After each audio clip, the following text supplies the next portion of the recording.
I am going to be using classic boxed mac and cheese to make an elevated pesto cheesy macaroni dish. I would never know that it was powdered orange cheese in here. I'm Cara Nicoletti. I am in the Munchies test kitchen today. You might ask yourself, why? Why do this? This is a perfect food, and you're not wrong. But lots of people have these in their cabinet, languishing, and they also have wilty herbs that they need to do something with before they throw them away. So this is a really great way to utilize both things and just make something kind of new. So just bring your water to a boil, and then you're gonna add your macaroni. I'm getting a facial. And now while it's cooking, it needs 7 minutes. That's all it's gonna take to make this pesto. But the basic rule of pesto is just a nut, a cheese, some kind of herb or green. So you can really use whatever of those you have on hand. Today I'm using basil and parsley. And pulse them a little bit. I'm using a food processor.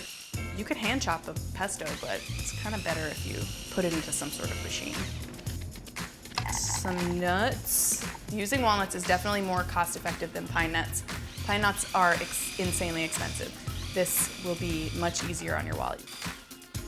So it's getting chunky. We're just adding some oil. That was probably like 2 tablespoons. And now we're gonna add the magic cheese sauce. So normally you would use like a Parm or a Pecorino, but this honestly works because Parm and Pecorino are both sort of dry, salty, hard cheeses, and this is a dry and salty cheese. It's gonna be great. We're gonna add a little bit of lemon to loosen it and also brighten it up a little bit. With pesto, it's kind of more about feel and look than it is about an actual recipe. You really wanna keep adding oil until you see it moving fluidly. You want it to be like a sauce texture.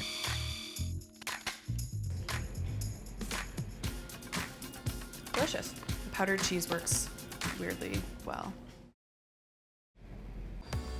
It's been 7 minutes. Our macaroni is ready. I'm gonna strain it out. I'm gonna keep some of the pasta water in here just to keep some of the starchiness and help the pesto cling to the pasta.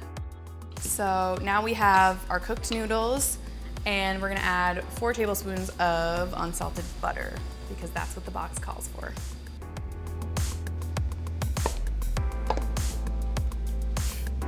The pesto is all mixed into the noodles. I can see all the herbs, I can see lemon zest, and I can see flecks of that good orange cheese. We have a completely different dish here. Just to give it a little bit of like textural difference, I'm gonna crush up some Ritz crackers and put them on top. So it's almost like a baked macaroni dish with breadcrumbs, but you don't have to cook this in the oven at all. And I'm just gonna finish it off with some lemon zest and some fresh basil. There we go. I'm just gonna lift this whole thing up to my face. Wow, it actually is good. It was so easy. It didn't take so much time at all. From start to finish, I would say this probably took 20 minutes and probably cost $2.50. I would never know that it was powdered orange cheese in here, but I need to stop eating because I'm allergic to walnuts.